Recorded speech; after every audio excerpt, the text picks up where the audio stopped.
Assalamualaikum warahmatullahi wabarakatuh. Sugeng pepanggihan ing wulangan basa Jawa. Sadurunge wulangan diwiwiti, monggo para siswa bisa nyiapke dhisik buku tulis, LKS Sembada, buku Kartika Basa lan alat tulis kanggo nulis. Ing wulangan iki yen ana sing perlu dicatet, monggo dicatet. Yen arep nyuwun pirsa, monggo nyuwun pirsa lewat WhatsApp, lewat pesan pribadi utawa japri. Ing wulangan dina iki, Bapak bakal nerangke meneh bab unggah-ungguh basa Jawi. Nanging ing wulangan dina iki bakal tak tekankan, cuman akan saya tekankan pada kapan unggah-ungguh basa iku dienggo lan kepiye unggah-ungguh nyuwun kawigaten lan nyuwun idin palilah. Kejaba materi kuwi, Bapak anggap para siswa wis bisa. Apa meneh ing materi maringi pangalembana utawa ngalem. Mesti para siswa wis paham. Sing pisanan yaiku basa ngoko lugu. Basa ngoko lugu kuwi biasane dienggo nalika guneman karo kanca saumuran. Basane ngoko kabeh. Intine basa ngoko lugu kuwi basa sing dienggo saben dinane para siswa omong-omongan karo kancane. Kejaba kuwi basa ngoko lugu uga digunakake wong tuwa omong-omongan marang wong enom. Biasane kaya Pak Guru karo para siswa, Bu Guru karo para siswa, Bapak utawa Ibu ning dalem karo yen omong-omongan karo para siswa, utawa simbah yen karo putune lan sapanunggalane. Kejaba iku, basa ngoko lugu uga biasane dienggo omong-omongan wong tuwa marang wong tuwa utawa sapadha-padha wong tuwa, sesama orang tua. Biasane yen wis kenal, wis kulino pethuk, kuwi nganggone basa ngoko lugu. Basane ngoko kabeh. Kata benda, kata kerja, terus kata ganti orang, iki ngoko kabeh. Sabanjure basa ngoko alus. Nah, iki tuladane nalika para siswa utawa wong enom omong-omongan karo wong enom ngomongke wong tuwa. Nah, ing kene basane ngoko kacampur krama. Biasane sing dikramake kanggo mbasake wong tuwane. Tuladane ning kene Denis ngomong, "Dit mau Pak Haji ngendika yen awake dhewe didhawuhi ngresiki bale desa." Adit nyauri, "Lah arep ana apa? Kok panjenengane ndhawuhi mangkono?" Coba gatekke ing tembung ngendika, didhawuhi, panjenengane lan ndhawuhi. Ing kene tembung iki katujokake tumrap wong sing tuwa. Kejaba didhawuhi. Didhawuhi kuwi menunjukkan kanggo sing enom, tapi sing ndhawuhi kuwi wong tuwa. Sabanjure basa krama lugu. Basa krama lugu iki biasane digunakake nalika wong lagi tepung. Ing kene titikane basane krama kabeh. Nanging tetembungane nggunakake krama standar. Terus sesuliye nggunakake panjenengan utawa sampeyan. Nah, iki nang kene sing perlu digatekke tembung griya. Tok dalang ngomong, "Panjenengan dalemipun pundi?" Pak Haji nyauri, "Griya kula lair SMA Seigan." Ing kene sing nganggo basa krama lugu kuwi Pak Haji. Ki titikane tembung griya. Nah, nang kene ngoko krama standar lan krama inggil iki kaya ngene. Ngokone omah. Krama standare griya, krama inggile dalem. Sabanjure ana basa krama alus. Basa krama alus iku digunakake wong enom omong-omongan marang wong tuwa. Nah, iki tuladhane kaya ngene.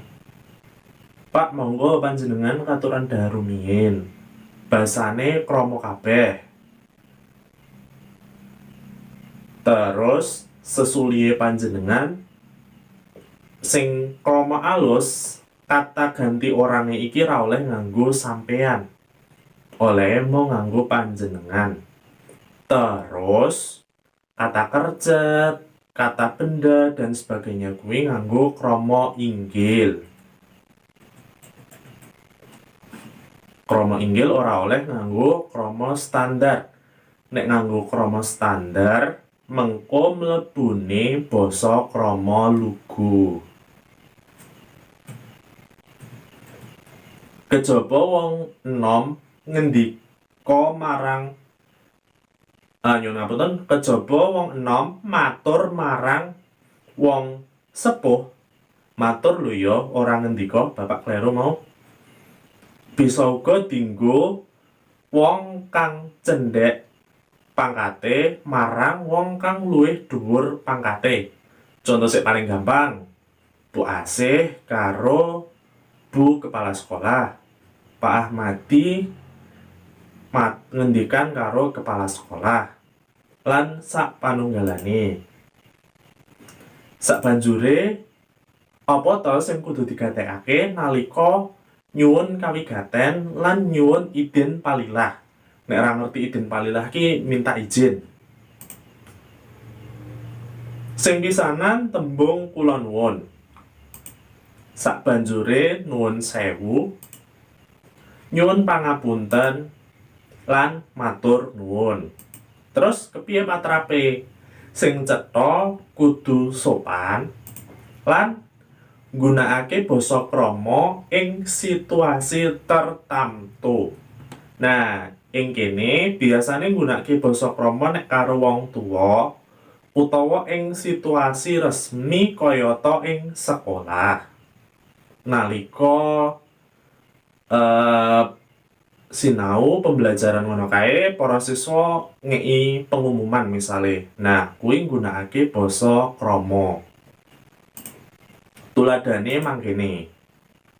Iki menawa nyuwun kawigaten bisa dibuka ing LKS Sembada kaca 16. Nuwun sewu para kanca, aku nyelok anggonmu padha sinau. Cecek nganti pungkasane matur nuwun awit kawigatene. Nah, ing kene tembung nuwun sewu muncul. Bar kuwi nuwun sewu bapak-bapak, nyuwun pangapunten. Kepareng kula nyuwun kawigatosanipun sekedhap. Ature Pak RW nalika rapat pitulasan. Neng kene nuwun sewu mesti dadi pembuka untuk meminta perhatian. Lajeng terus aja lali nyuwun pangapunten. Mbok menawa anggonmu ngeki wara-wara, maringi pok wara-wara apa omong-omongan mengko ana kaluputan. Sabanjure nyuwun idin palilah. Nuwun sewu Bu, kula nyuwun pamit badhe dhateng kolah. Iki bisa dibuka ing Kartika Basa kaca 8. Ing kene nuwun sewu metu meneh kanggo miwiti nyuwun idin palilah. Nah, ing Kartika Basa iki ning kono ana tuladha kepiye patrape nalika arep pamit dhateng kolah utawa ning kamar mandi lan banjur kepiye nalika mlebu kelas meneh. Monggo bisa dibuka.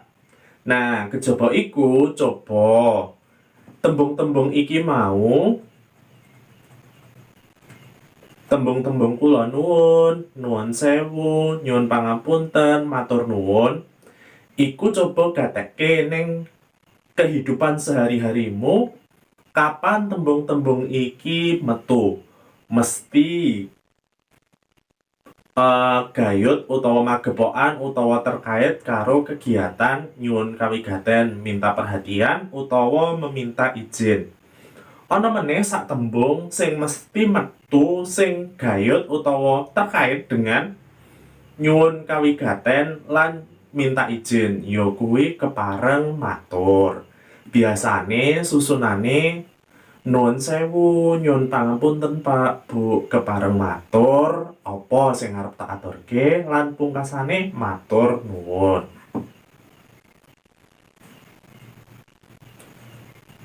Lanjut. Sampun.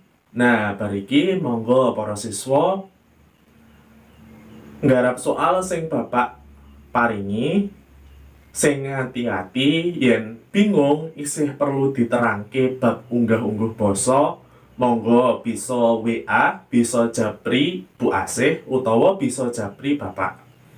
Matur nuwun awit kawigatosanipun. Wassalamualaikum warahmatullahi wabarakatuh.